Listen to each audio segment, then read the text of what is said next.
All right, before we get into today's video about why I call myself a chicken shit sailor, and you really should watch this video and understand what I mean by that, I have to mention this situation. I have a Patreon site where you can watch videos that aren't on YouTube, and this situation is crazy. I'm in contact with a guy in an ice facility. He's a part of our sailing community, and I launched a video on Patreon, and it's just gotten way out of control. Check these weird clips out. This is crazy. Seemed like a nice guy. I mean, he's done articles in sailing magazines, and he seems all right to me. Had been through a court here in Canada and was allegedly convicted of crimes against old people. He told me that he witnessed punching a woman at the Annapolis Boat Show. Is calling you from Flynn Correctional Center. Right now, there is a... All right, you can click the link in the description down below and go down that very deep rabbit hole, sailing community rabbit hole, and tell me what you think. You know, it's crazy. Anyway, let's get on with today's video. Why I call myself a chicken shit sailor. All right, I want to talk a little bit about the first Sunday Times Golden Globe race, and in particular Donald Crowhurst. All right, for those of you who don't know who that is, Robin Knox Johnson, Bernard Mortizier, Nigel Tetley, and a number of other people, and Donald Crowhurst decided to sail around the world alone without coming ashore. And if you went ashore, you got disqualified. It's a really interesting story. You should watch the movie Deep Water. That'll tell you the story there, and it's really interesting. There's a few things that really struck me about watching that movie. If you're into sailing movies, you're going to want to see this one for sure. And I could sort of sympathize with Donald Crowhurst and how he felt. And what happened to him, he ended up dying. He actually ended up committing suicide. And it's really sort of a sad story. He put a trimaran together. You know, he kind of got rushed because it was an official start date, you know, and he left, and he bet the farm on it. Okay, he had literally put his house, his kids, his wife. If he didn't finish this race, he was done. Okay, and you know, he's in his 30s. He went out there and he started having problems right away, and back then they didn't have AIS, you know, it's just, or GPS, nothing like that. This is in the 60s. And so once you disappear over the horizon, no one really knows where you are. So he started making double logs, and what he did is he went in the Southern Atlantic and kind of did circles until the rest of them caught up. And then a number of the other yacht racers ended up like get knocked over or dying, or, you know, went missing. So it came down to him, Chichester, and Donald Crowhurst, and he realized that if he went into port, they would scrutinize his logbook and his detailed logbook, and they would realize that he was a fraud. So he went crazy. And some of the things in that Deepwater movie, some of his writing, some of the things that he was saying, he was talking about universal beings and this like game, and oh my god, he went nuts. And they think that he just stepped over the back of his boat and drowned himself. It's a sad story. You know, I get it. Around the world yacht race is cool, okay? But it's not my style. I mean, you'd have to be crazy. I was watching a movie yesterday about the 2018 race, and there was an Indian guy, and his boat got knocked over in the Southern Indian Ocean, and he was hanging by his watch strap, okay, on one of the spreaders. His boat got knocked over, he got tangled up, and he found himself hanging by his watch strap. Looks down, and his boat's below him. There's 60-foot waves. It's cold, and his watch strap broke, and he fell back first on his mast and broke his back. I mean, it's crazy. You know, I like the idea of competition. I like the idea of doing something that no one's ever done before, but in my opinion, you're crazy. Why would you do that? Why, you know, I like the idea of sailing around the world on my own time and doing, well, I'll admit it, chicken shit sailing. And I know all of you out there thinking, chicken shit sailing, what are you talking about? You have to, in order to survive, you have to do that. If you're going to go around the Horn, Cape Horn, you got to do it at the right time of year. You got to have, I'd use all of the technology at my fingertips, okay? All of it. Software routing, internet, everything. I'd have everything at my fingertips to successfully do it and enjoy it. There's nothing more, there's nothing better than being out in the ocean when the wind's perfect and you're sailing around. You're going to your destination. There's nothing better than that. But what really sucks about sailing is the punishment you go through at times. Even as a chicken shit sailor, sometimes you get caught, right? Sometimes you need to get somewhere to do something. You have to, you know, you're getting away from a storm, or you have to make it to a port to get a part, or for some sort of reason. And you need to be out there in the shitty conditions. And I've been out there, believe me, and it's not fun at all. I mean, now that I recall some of the hard times that I had out at sea, I look back at it and I smile and I think, wow, I can't believe I did that, you know? And that's cool.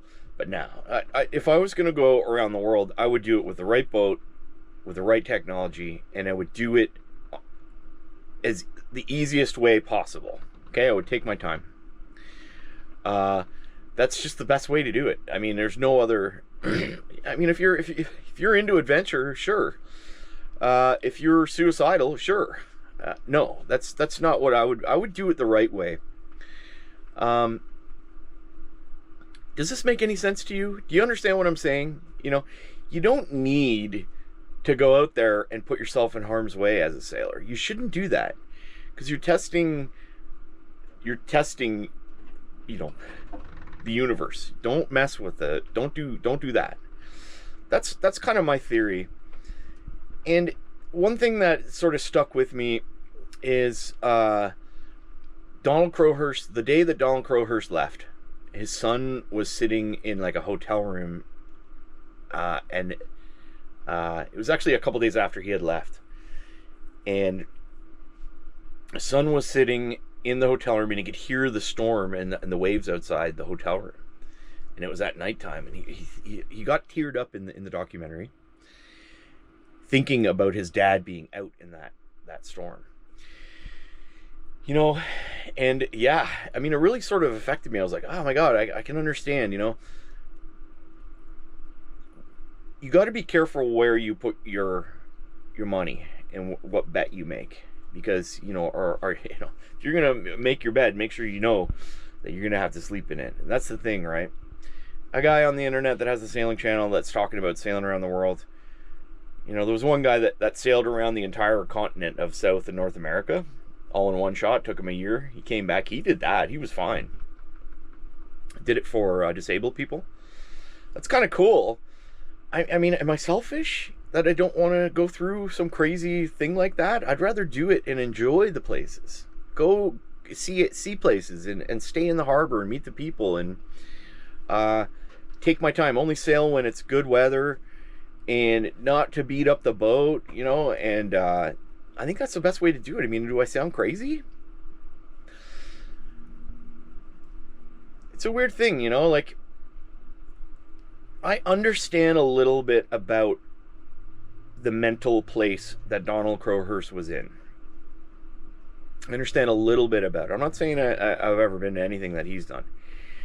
I mean, he actually went ashore and got some food, and, you know, had to fix one of his trimaran hulls was filling with water. He had no choice. He had to go in, and this was in Brazil, and he snuck in there. And in the documentary, you see the guy who met him, and he fixed his boat and went back out, you know, but he didn't, he chose not to call at that point, to call the race people and his wife and say, you know, I've had a bad run, I had to go ashore, you know, I broke the rules, it's over. But he continued on, and that's what's the weirdest thing. It's like, if you're planning on doing some sailing, you really got to think it through, okay, and be realistic about it. You know, I knew when I got this boat that sailing down in the Bahamas is not really that hard. People have done it. It's not hard to do. Now that I've done it once, I could do it so much quicker and effectively than before because I know how to do it. I know I know the passages you have to do to make it into Florida and to get down in, you know, across the Bimini, across the bank, into the Berries, down into Nassau.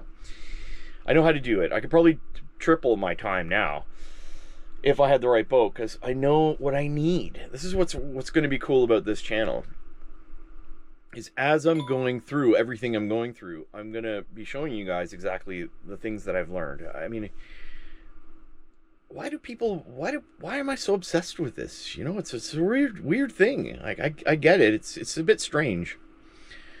It will definitely be interesting to talk to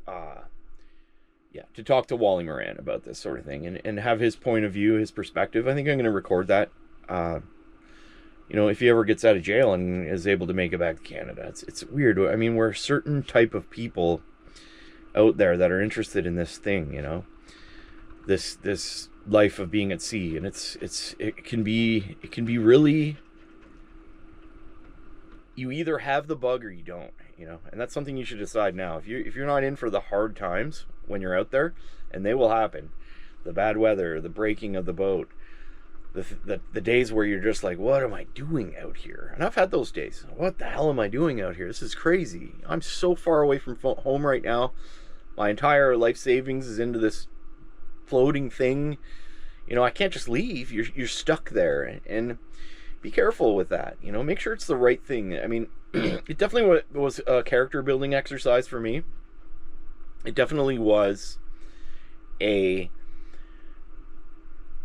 thing that changed me as a person. And if that's what you're looking for, awesome. Go ahead, join the around the world yacht race.